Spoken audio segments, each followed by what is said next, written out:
আসসালামু আলাইকুম everyone, this is Tanvir Rahman. So sentence তৈরি করার নিনজা টেকনিক আজকে আপনাদের সাথে আমি শেয়ার করব। সো আমি চাই, আই ওয়ান্ট, আমি যেতে চাই।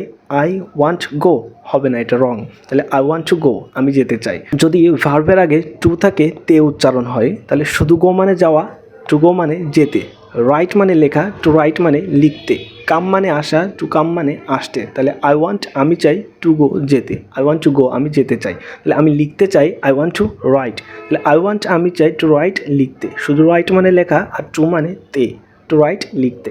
তাহলে আমি খেলতে চাই, আই ওয়ান্ট টু প্লে। আর সেন্টেন্সকে যদি আরেকটু বড় করতে চান তাহলে কি করবেন?